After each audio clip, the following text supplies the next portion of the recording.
ঘাটালের রঘুনাথ চক, ঘাটাল মিউনিসিপ্যালিটির 1 নম্বর ওয়ার্ড।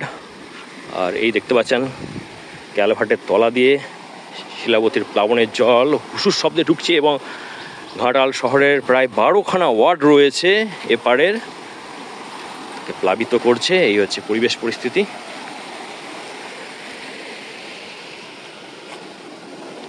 দেখতে পাচ্ছেন একাধিক পাড়া রয়েছে ওপাশে।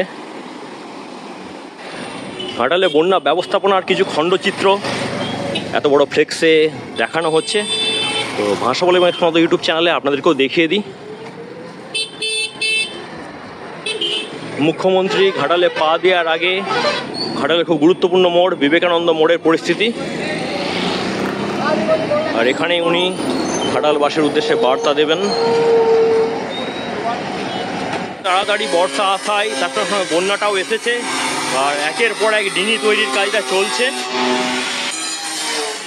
মানভাসী ঘাটাল, ডোবা ঘাটাল, ডোঙার শহর ঘাটাল। আর সেই ঘাটালে মাননীয় মুখ্যমন্ত্রী আসছেন।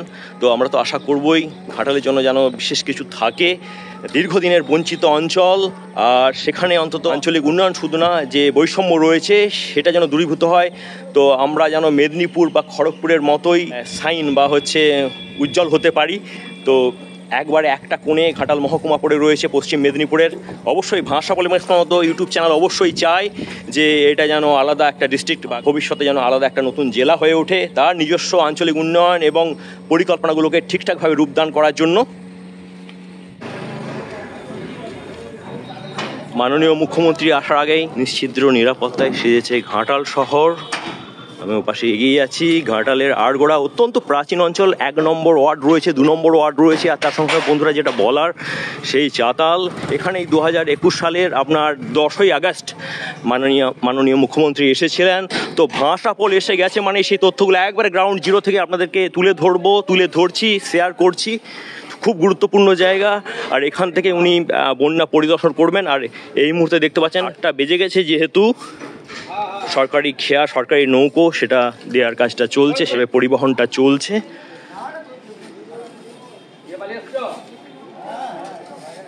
ঘাটাল শহরে 2 নম্বর ওয়ার্ড অত্যন্ত প্রাচীন অঞ্চল। আবার যেটা বলার, এই দেখতে পাচ্ছেন সকালবেলাতে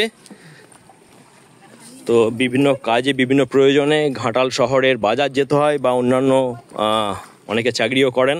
তো এইভাবে পেরিয়ে আসতে হচ্ছে। আচ্ছা, ওপাশে রয়েছে মান্না পাড়া, দেখতে পাচ্ছেন একাধিক বাড়িঘর রয়েছে। তো কতদিনে পড়লো এই অবস্থা?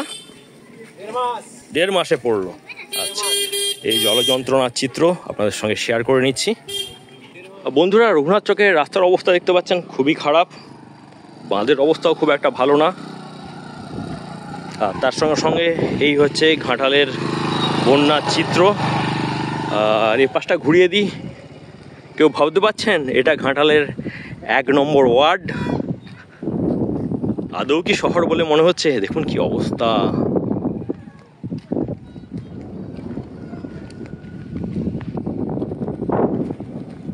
এখানে বাঁধের যে মেরামতির কাজটাও শুরু হয়েছে, দেখতে পাচ্ছেন অশক্ত বাঁধ। ঘাটালের মোড়ে মোড়ে পুলিশ প্রশাসন কিন্তু একদম ডিপ্লয় রয়েছে।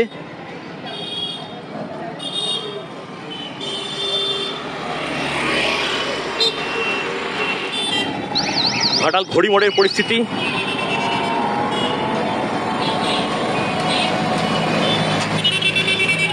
আজ মুখ্যমন্ত্রী বিকেলে ঘাটালে আসছেন। আর তার আগে দেখতে পাচ্ছেন বিভিন্ন রাস্তায় যেখানে খানাখন্দ ছিল সেগুলোতে তাপ্পি দেওয়া হয়েছে, মোটামুটিভাবে সারাই করা হয়েছে। তো যে ধরনের জলতল দেখতে পাচ্ছি, যা পরিবেশ, সে অনুসারে কিন্তু শুধু শিলাবতী না, শিলাবতীর বিভিন্ন শাখা, তার সঙ্গে কাঁসাই, রূপনারায়ণে জলতল প্রায় 2 দিন ধরে বলতে গেলে অপরিবর্তনীয়। হালকা কিছুটা হলেও কমেছে এই যা। আর রানীচকেও কিন্তু সেই ডেঞ্জার লেভেলের উপর দিয়ে রূপনারায়ণ নদ প্রবাহিত হয়ে পূর্ব দিকে চলে যাচ্ছে। তো এই তথ্যগুলো দিলাম। খুব ঘাটাল শহরের 1 নম্বর ওয়ার্ড রঘুনাথ চকের এই পরিস্থিতি তুলে ধরে আপাতত এই ব্লগটা রাখছি। আশা করি বেশ কিছু ইনফরমেশন দিতে পারলাম। আর বন্ধুরা, ঘুরে ঘুরে এই ধরনের ভিডিওগুলো করতে হয়। আশা করি আপনাদের ভালোবাসা, আপনাদের সাপোর্ট সমস্ত ইউটিউব চ্যানেল এবং ভাষা বল ফেসবুক পেজ পাবে। তো আপাতত রাখছি। সকলে সাবধানে থাকবেন। টাটা বন্ধুরা।